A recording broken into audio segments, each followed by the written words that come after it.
What's going on, guys? I'm CFB Kings, and welcome back to another episode of the CFBKings Show. Really appreciate you tuning in today. Week 2 of the 2024 college football season has concluded. It was a crazy week. We had a top 5 team lose to a group of 5 opponent at home.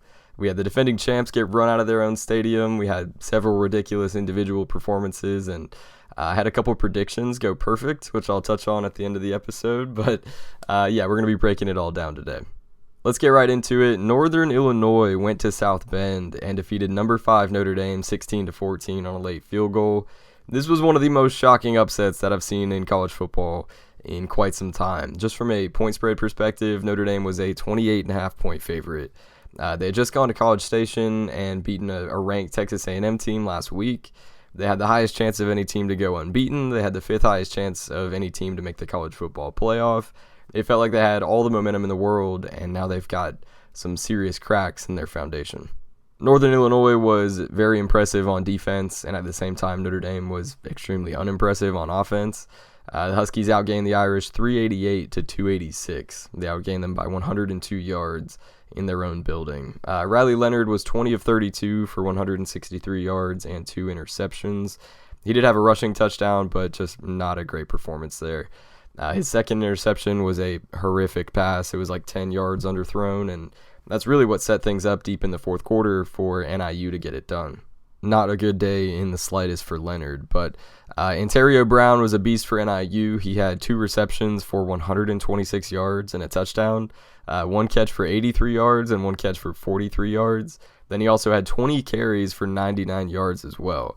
So a huge day, both receiving and rushing for Ontario Brown. Then kicker Cannon Woodill was 3 for 4, including the 35-yard dagger that put the Huskies in front with 30 seconds left. As shocking as the final score was, really because of what Notre Dame had done last week and the attitude that they came out with against Texas A&M, I remember seeing a video on social media of head coach Marcus Freeman and his team behind them before they came out into the stadium at Kyle Field. And it just felt like things were a little bit different. But despite all that, this game really wasn't anything new in South Bend.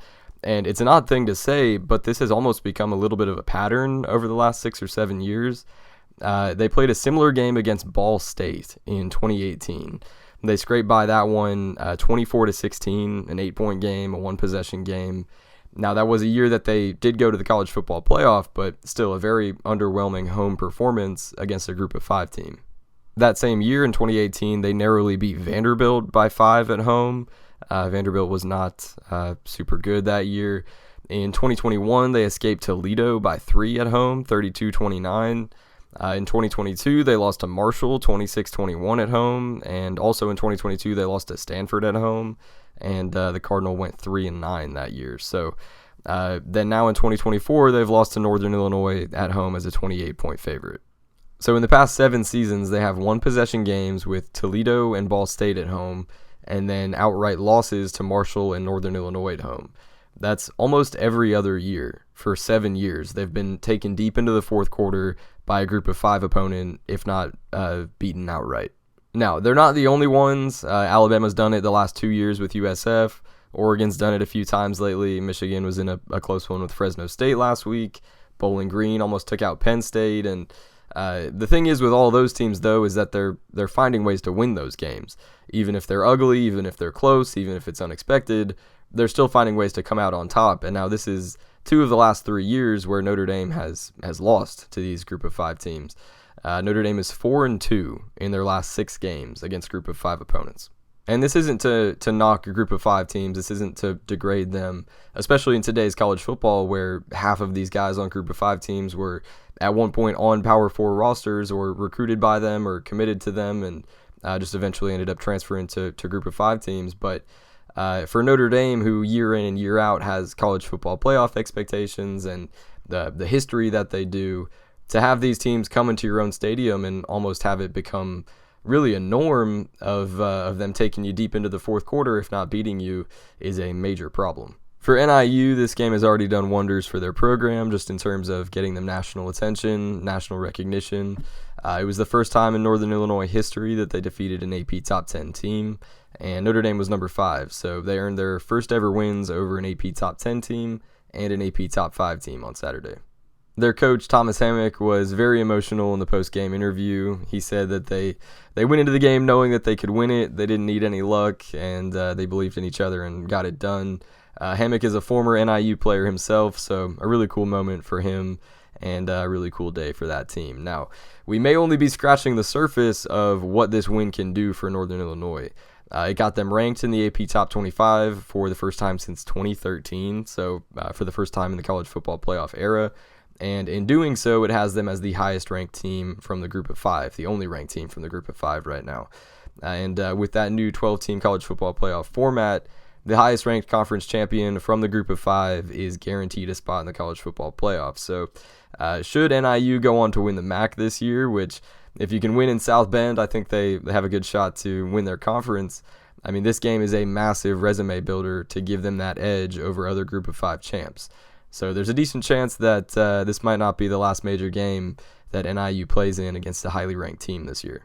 For Notre Dame, things obviously seem very bad right now, and in a lot of ways they are, but there is, a lot that they can still do this season. Basically everything that they set out to accomplish can still happen, other than going undefeated. So they only dropped to number 18 in the AP Top 25. They dropped 13 spots from number 5 to 18.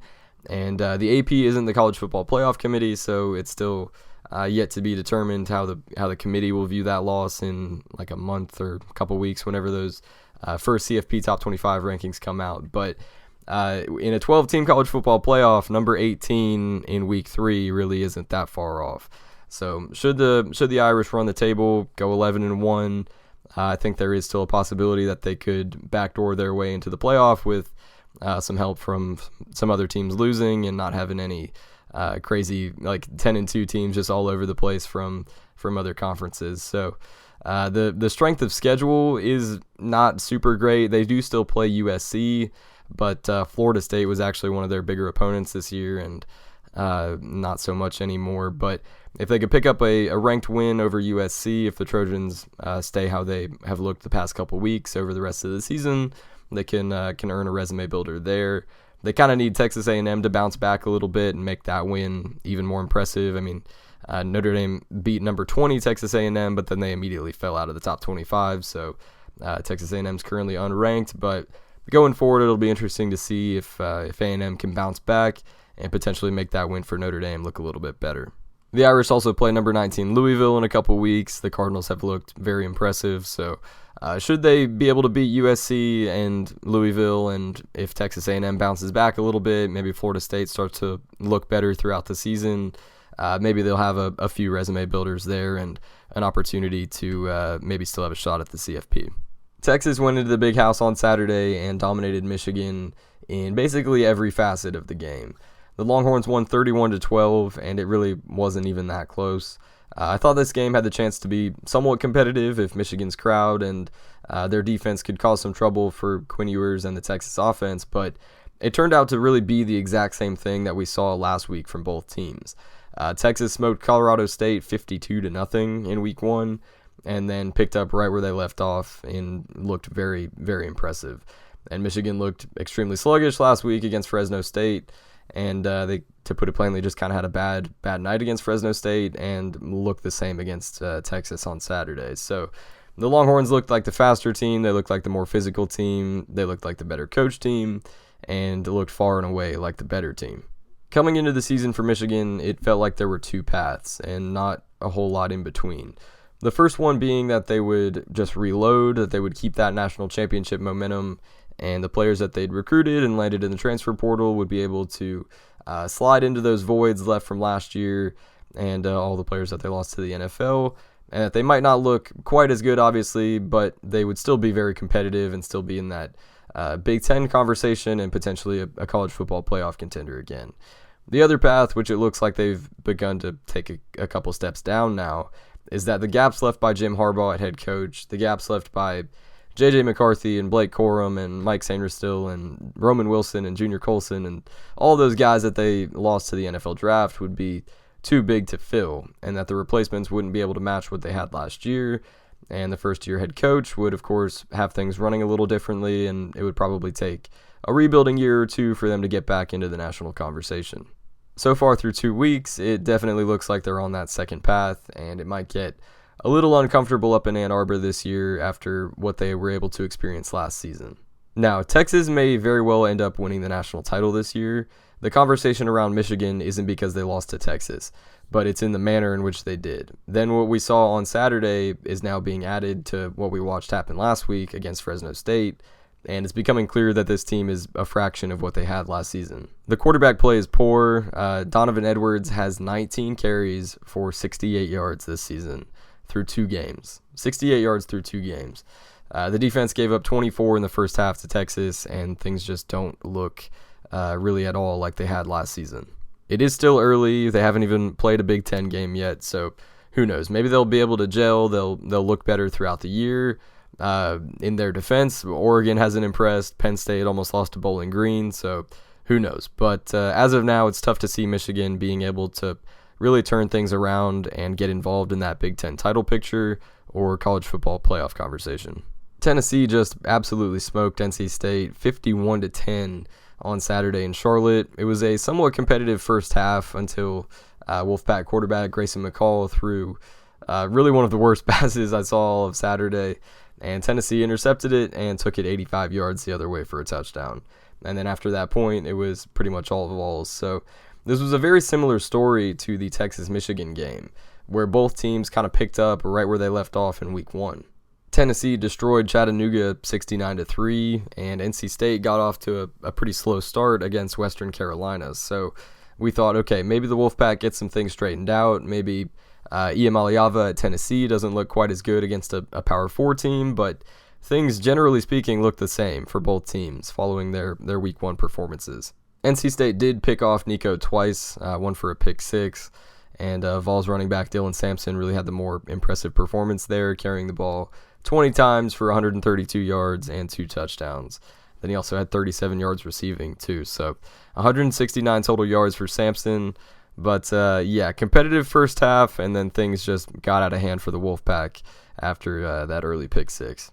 Arkansas took number 16 Oklahoma State to double overtime in Stillwater, but the Cowboys eventually pulled off a 39-31 victory. This game was phenomenal. If you didn't get the chance to watch it on Saturday, at some point this week, make sure to go watch the highlights. It was crazy. I said in the preview episode last week that this was one of the games that I was looking forward to the most, and it certainly lived up to what I was thinking it could be. Arkansas led this game 21-7, and listen to this stat. If you checked out for a second, lock back in. Arkansas outgained Oklahoma State 648 to 385. The Razorbacks outgained the Cowboys by 263 yards and lost the game. Arkansas had 33 first downs. Oklahoma State had 21. They had 12 more first downs. Arkansas possessed the ball for 36 minutes. Oklahoma State had it for 24. But Arkansas had 3 turnovers, and Oklahoma State had 1. Arkansas had a 92% chance to win the game early in the fourth quarter, according to the ESPN win probability chart. But the Cowboys stormed back. They scored 18 in the fourth quarter. They took the lead late in the fourth, and then Arkansas sent it to overtime on a field goal as regulation expired.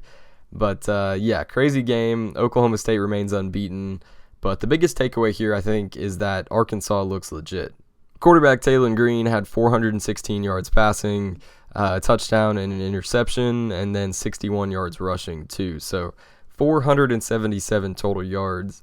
And then he also looked very good last week against their FCS opponent. He had 317 total yards and 4 touchdowns before getting taken out early. So they definitely have an answer there after KJ Jefferson left for UCF. And the Hogs will be a fun team to watch, potentially cause a lot of chaos in the SEC this year. USF at Alabama. This was one of the most deceptive final scores that I've ever seen in my entire life. Alabama beat USF 42-16. This was a 1-point game, 14-13, going into the fourth quarter, and it was a 5-point game, 21-16, with 6 minutes left. It was a 5-point game with 6 minutes left, and Alabama won by 26. USF really put up a great fight. It was extremely similar to last year's matchup for a while, but the Bulls just ran out of gas at the end, and then Alabama scored 21 points in the final 5 minutes and 50 seconds to pull away. So The Tide has a lot to clean up. They need to polish a lot on offense, and not really a ton of time to do it either. Alabama goes on the road to Wisconsin this week, and then on September 28th, they host the number 1 Georgia Bulldogs. And that's not to discount USF. The Bulls played their butts off, and who knows, they might work their way into the group of 5 highest-ranked champion for that CFP auto bid. But, yeah, Alabama definitely has a lot to improve on if they want to be in that college football playoff conversation themselves. A game that was loosely on the radar last week with some upset potential was App State at number 25 Clemson. App State has beaten a ranked team in each of the last 3 years, including beating number 6 Texas A&M in College Station in 2022, and a lot of people had the Mountaineers as their pick for the G5 CFP representative in the expanded playoff this season. But Clemson put to sleep any possibilities of an upset quickly on Saturday. One of the biggest things after their loss to Georgia last week was that was a talking point for the media, was obviously the lack of offense, but primarily quarterback Cade Klubnik. And lots of comments were being made about how Clemson should have taken a transfer quarterback and how that Klubnik should be benched and they need to start one of the backups and things along those lines. But the Tigers heard a lot of that talk and exploded offensively on Saturday. They beat App State 66-20, and the final score really doesn't even indicate how lopsided this game was. Clemson scored 35 points in the first quarter. That is the most points in a quarter in Clemson history. They scored 56 points in the first half. That is the most points in a half in Clemson history. And they put up 525 yards of offense in the first half, the most yards in a half in Clemson history. Cade Klubnik, who only played the first half, went 24 of 26 for 383 total yards and 7 total touchdowns. He joined Louisville's Lamar Jackson, the 2016 Heisman Trophy winner, as the only players in ACC history with 5 or more passing touchdowns and 2 or more rushing touchdowns in a single half. Lamar Jackson and Cade Klubnik, the only 2 players in the history of the ACC to accomplish that. Klubnik became the first FBS player in 25 years to have 5 passing touchdowns, 2 rushing touchdowns, and a completion percentage of 90% or higher in a single game. The only player in all of college football in the last 25 years to do that. Just insane. This was the first game in which Clemson had 2 different players go over 100 yards receiving since 2020. And ironically, that was when DJ Uiagalelei was their quarterback against Notre Dame in that COVID season. The 46-point margin in Clemson's 66-20 victory over App State is the largest margin of defeat that the Mountaineers have suffered since they became an FBS school. The last time that they were beaten by 46 or more was in 2011 by number 13 Virginia Tech. They lost 66-13, and that was when App State was in the FCS. So after being beaten by Georgia last week and scoring just 3 points, the Tigers looked completely different this week and did things that they didn't even do offensively when Deshaun Watson or Trevor Lawrence was there, which is wild. But I said it last week that even in the loss to Georgia, I saw things out of Cade Klubnik that were noticeably different from last year. And having to start week 1 against the number 1 team in the country, whose strength is their defense, can make really any quarterback look bad. And Klubnik was not put in a kind situation there, but he bounced back in a big way. They got the ball to those 2 freshman receivers that everyone had been talking about in Bryant Wesco and TJ Moore. So that'll be interesting to keep an eye on to see if Clemson can potentially work their way back into the national conversation and be in contention for that ACC title and college football playoff. I got a couple other games that I wanted to hit here. Bowling Green nearly took out number 8 Penn State in Beaver Stadium. The Nittany Lions were 35-point favorites, 5 touchdown favorites, and trailed by 4 at halftime. And deep into the third quarter, they trailed as well. The final score was just 34-27 Penn State. And they were 35-point favorites and scored 34, which is pretty crazy. And this was a game that Bowling Green had a seriously real chance to win. Falcons quarterback Connor Bazelak, formerly of Missouri and Indiana, had 254 yards and 2 touchdowns and really played great up until the fourth quarter, where he threw 2 pretty bad picks, which kind of killed the upset bid. But Bowling Green had 375 total yards and 20 first downs on that Penn State defense and very nearly got it done. But the Nittany Lions pulled it out after a 41-yard touchdown by Nick Singleton in the final few minutes to seal the game. Syracuse defeated number 23 Georgia Tech 31-28. And I tweeted and posted about it on Instagram during the game, but Ohio State transfer quarterback Kyle McCord has really worked his way into the early season Heisman conversation. Through 2 games so far against Ohio and number 23 Georgia Tech, McCord has accounted for 735 passing yards and 8 touchdowns. He is 3rd in the FBS, 2nd in the Power 4 in passing yards, behind only Jackson Dart, and he is tied for 1st with the most passing touchdowns. When I made the season preview for Syracuse back over the summer, I knew that the Orange had a real possibility to not only be a dark horse for the ACC, but potentially for one of those spots in the expanded CFP field. They have one of the most manageable schedules of any team, and through 2 weeks, it looks like they've really already started to click with a lot of those transfers and recruiting additions, and that dark horse mentality that they have up there really might come to fruition if they're able to keep this momentum going. LaQuinn Allen at running back is a beast. Rondé Gadsden at tight end has been phenomenal. He has the most receiving yards of any Power 4 tight end. Wide receiver Trevor Pena, I mentioned in the season preview that he was basically out for all of last season. He has 12 receptions for 166 yards and 4 touchdowns. Those 4 receiving touchdowns are tied for the most with Teteroa McMillan at Arizona and Kyron Lacey at LSU for the most in the FBS. On defense, they didn't even have star linebacker Marlowe Wax against Georgia Tech, and were still very solid. They only allowed 14 points through the first 55 minutes of the game. Georgia Tech tacked on, I think, 2 late touchdowns to make it look closer. But Texas A&M transfer edge Fadil Diggs has been a beast as well. He leads the FBS in tackles for loss with 6. And all around, it looks like head coach Fran Brown has a very quality team at Syracuse this year. Number 17 Kansas State got all they could handle down in New Orleans against Tulane. The Wildcats beat the Green Wave 34-27, but it took a lot to make that happen. Tulane led this game 14-3, they led it 20-10, and they led it 27-20 in the fourth quarter. They really led basically the entire way. They outgained Kansas State 491-396. They nearly had 100 more yards. They had more first downs, but K-State capitalized on Tulane's turnovers.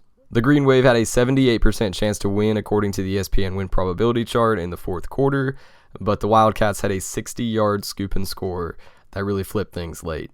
I mentioned 2 last week in App State Clemson and Boise State Oregon. This one definitely should have been included too, but games where a group of 5 team could have beaten an opponent who I think can win their Power 4 conference. So Clemson in the ACC, Oregon in the Big Ten. I'm not sure how confident I am in that anymore, but and then Kansas State in the Big 12. And the Green Wave was very, very close to pulling this off, and they didn't, of course. It's just for hypothetical purposes now. But Kansas State is a team that I think has a really good shot to win the Big 12 this year. So had Tulane won on Saturday and then went on to win the American title this year, and then Kansas State bounced back and won the Big 12, there could have been a decent possibility that the highest ranked group of 5 champion in Tulane could have jumped the Big 12 champion in Kansas State if they had the head-to-head win over them. Those chances of a group of 5 team being able to get one of those top 4 seeds and a bye week took a major hit on Saturday, with Boise State coming up short, Tulane coming up short, and App State just not even being competitive with Clemson. But there is still one with Northern Illinois and a couple other teams too, I think like Memphis maybe. But should Notre Dame turn things around and win out and go 11-1 or something, and maybe one of the other conference championships has an upset in it, who knows, maybe a 13-0 Northern Illinois with a win in South Bend over number 5 Notre Dame could steal one of those top 4 seeds and get a bye week. But NIU also goes on the road to NC State in a few weeks as well, where they can help build that resume. All right, a couple other games that I wanted to just touch on real quick. Pitt overcame a 21-point deficit to defeat Cincinnati on a late field goal. The Panthers were down 27-6 with a minute left in the third quarter. Cincinnati had a 98.6% chance to win, but Pitt roared back to pull off a 28-27 victory. Pitt had lost 50 consecutive games where they trailed by 17-plus points, and coming back from down 21 is their largest comeback victory since 1971. Iowa State beat number 21 Iowa 20-19 on a 54-yard field goal with 6 seconds left. Cyclones wide receiver Jalen Noel helped flip momentum. They trailed, I think, 13-0. And then Noel had a 75-yard touchdown. It was really a tale of two halves. I think the Hawkeyes led 13-0 at the half, and then they were outscored 20-6 by the Cyclones in the second half. So huge win for Iowa State, tough loss for Iowa, but overall a great game. Cal went into Jordan-Hare and beat Auburn 21-14 as 2 touchdown underdogs. The Golden Bears forced 5 turnovers, including 4 interceptions thrown by Peyton Thorne. Massive win for the Cal program. Auburn falls to 5-9 against ACC opponents since 2000, and just a crazy flip for the Tigers from how things were looking last week. That's another thing that I wanted to talk about here real quick that I discussed a lot last week, but Week 2 felt like a total inversion of Week 1 for a ton of teams. And I touched on it in the Week 1 recap episode that it happens every year where people kind of blow things out of proportion based on one game at the beginning of the year, and by the end of the season, or even just a couple weeks later, things can look drastically different. I noticed throughout Saturday that Week 2 felt like just a total flip week for so many teams, both in good ways and bad. Auburn beat their FCS opponent by 70 in Week 1. They won 73-3. Then had 5 turnovers and lost at home as 2 touchdown favorites to Cal in Week 2. Clemson got suffocated by Georgia in a 31-point loss in Week 1. People were questioning their offense, people questioning whether Klubnik could get it done. Then in Week 2, Clemson sets 3 different program offensive records, and Klubnik puts up a stat that hadn't been accomplished by any quarterback in 25 years. In Week 1, people were asking if their backup should start over Klubnik, and in Week 2, he did something that neither Deshaun Watson or Trevor Lawrence did at Clemson. Florida got run out of their own stadium by Miami in Week 1. Half of their fan base, probably even more than that, wanted Billy Napier fired. In Week 2, though, they start DJ Lagway. He throws for 456 yards, the most yards by a true freshman quarterback in a single game in Florida history. And it looks like they have a star in the making for the future and a weapon who can help get them back on track against some of their tougher opponents later this season. Penn State went to West Virginia and dominated the Mountaineers in Week 1. People were talking about if Drew Aller is the best quarterback in the Big Ten. They have a ton of momentum. Week 2, though, they nearly lose to Bowling Green at home as 30-point favorites. Notre Dame went to College Station and beat a ranked Aggies team in Week 1. They get lofted up to a 20% chance to go undefeated by the ESPN FPI. They have the fifth best chance to go to the college football playoff, also according to the ESPN FPI. And then in Week 2, they get shocked at home by Northern Illinois as 28-point favorites. South Carolina nearly lost to Old Dominion at home in Week 1. There were several points where it looked like they actually were going to lose. And in Week 2, they go on the road to Kentucky and crush the Wildcats 31-6. And now they're somehow hosting College Game Day next week. Those are just a few of the major examples, but it's a good reminder that it's college football. Things change not only week to week, but sometimes even half to half of a game. And I guess it's really why we all love the sport like we do. So who knows what we might even see from Week 2 to Week 3. And now we've got Kings of the Week, a segment where I highlight some of the best performances across college football. And man, did Week 2 give us some great ones. First, we've got Cade Klubnik at Clemson. I mentioned it earlier, but he played one half of the game against App State and went 24 of 26 for 383 yards and 7 touchdowns. Absolutely ridiculous performance against a team that many people came into the season thinking could be the Group of 5 CFP representative. Next, we have Cam Scatabo, running back at Arizona State. If you didn't catch the Mississippi State-Arizona State game, Scatabo was a monster. He accounted for 297 total yards. He didn't find the end zone, unfortunately, but 33 carries for 262 yards and then 3 receptions for 35 yards. 297 total yards, and they couldn't even reward him with a touchdown down near the end zone. So unreal, but he was a workhorse in carrying Arizona State to a 30-23 victory. Then we've got Northern Illinois running back Antonio Brown. I mentioned him earlier too, but 2 receptions for 126 yards and a touchdown, and then 20 carries for 99 yards and a touchdown. 225 total yards on the road at a top 5 team. And lastly, a ridiculous offensive performance at UConn. Quarterback Joe Fagano went 13 of 19 for 328 yards and 5 touchdowns. He also had 38 yards rushing and a touchdown on the ground, so 366 total yards, 6 touchdowns, and a 63-7 victory over Merrimack. And I'm not sure how much I'm going to get to talk about UConn on the show, so just awesome to see a performance like that there. And to close here, I just wanted to draw some attention to the end of the Week 2 preview episode, where I gave some picks on a couple lines that caught my eye. And here's a quick clip from last week's episode previewing some of the Week 2 games I was interested in. All right, first we've got Pitt at Cincinnati. Cincinnati is a 1.5 point favorite. This is a noon Eastern kick on ESPN2 on Saturday. Straight up, I just don't think the right team is favored here. I've got Pitt money line. I loved what I saw out of Eli Holstein, the transfer quarterback from Alabama last week. He threw for 333 yards. That is the most by a Pitt quarterback in a season opener in over 20 years. I have a very strong lean toward Pitt in this one. Next, we've got Clemson minus 16.5 over App State. Despite all of what I just said about the G5 CFP top 4 chances and all of that, that still may happen, but I don't think it's going to be App State if it does. And Clemson's offense, I think it will look significantly better than it did against Georgia, but I also think it really doesn't have to be anything crazy to cover this spread. I just don't think App State's going to be able to score enough to stay within 17. Virginia at Wake Forest. This game is basically a pick'em. I love Virginia in this game. The Cavaliers went 3-9 last year, but I'm being mostly serious when I say this. That was one of the best 3-9 teams I've ever seen. Every single time I watched them, I went away thinking, man, they could have won that game. And in a lot of cases, they probably should have. They lost to James Madison by 1. JMU won 11 games. They lost to NC State by 3. The Wolfpack finished ranked. They lost to Thomas Castellanos and BC by 3. They beat Drake Mays, North Carolina by 4. They lost to Miami by 3. They lost to ACC runner-up Louisville by 7.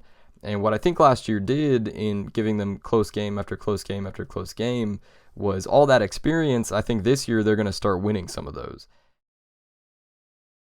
So of the picks that I officially offered, Pitt money line, Clemson minus 16.5, and Virginia money line, those three went 3-0. And it took some serious heroics from Pitt. Like I said earlier, they were down by 21 at one point and came back to win that game. But they did nonetheless. And then Virginia won by 1 point as well, 31-30 over Wake Forest. And then Clemson covered the spread in the first 5 minutes of the game. So, and then the two that I mentioned at the very end that I said I was kind of undecided on were Jacksonville State plus 30 against Louisville, and then Nebraska covering 7.5 against Colorado.